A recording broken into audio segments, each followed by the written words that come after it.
ಸತ್ಯಮೇವ ಜಯತೆ ಎಂಬ ವಾಕ್ಯವನ್ನು ಯಾವ ಉಪನಿಷತ್ತಿನಿಂದ ಆರಿಸಲಾಗಿದೆ?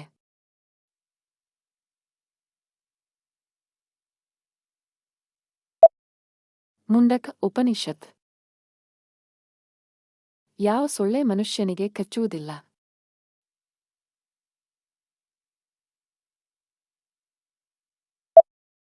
ಗಂಡು ಸೊಳ್ಳೆ.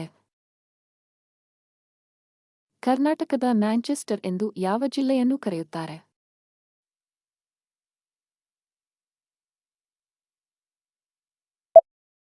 ದಾವಣಗೆರೆ ಜಿಲ್ಲೆ. ದಕ್ಷಿಣ ಆಫ್ರಿಕಾದ ಡರ್ಬನ್ನಲ್ಲಿ ಗಾಂಧಿ ಸ್ಥಾಪಿಸಿದ ಆಶ್ರಮದ ಹೆಸರೇನು?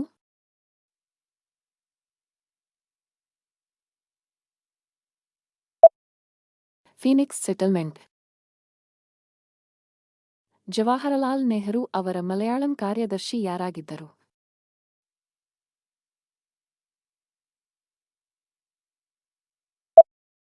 ಮುಂಡಪಲ್ಲಿಲ್ ಉಮ್ಮನ್ ಮತಾಯಿ. ಪ್ರಪಂಚದ ಅತಿದೊಡ್ಡ ಲಿಖಿತ ಸಂವಿಧಾನ ಯಾವುದು?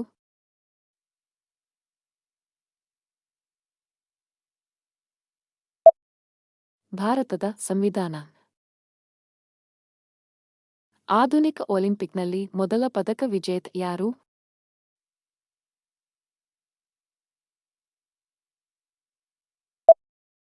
ಜೇಮ್ಸ್ ಬರೆಂಡನ್ ಕಣ್ಣೋಲೆನ್. ಮೊಟ್ಟ ಮೊದಲ ಬಾರಿಗೆ ಸಂಸ್ಕೃತದಲ್ಲಿ ಶಾಸನ ಬರೆಸಿದ ರಾಜ ಯಾರು?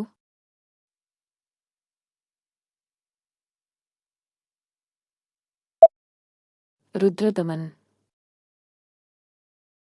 ಹಸಿರು ಕ್ರಾಂತಿಯನ್ನು ಆರಂಭಿಸಿದ ಭಾರತದ ರಾಜ್ಯ ಯಾವುದು?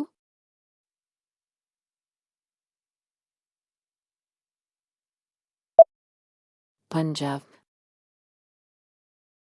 ಯಾವ ಗ್ರಹವನ್ನು ಕೆಂಪು ಗ್ರಹ ಎಂಬುದಾಗಿ ಕರೆಯುತ್ತಾರೆ?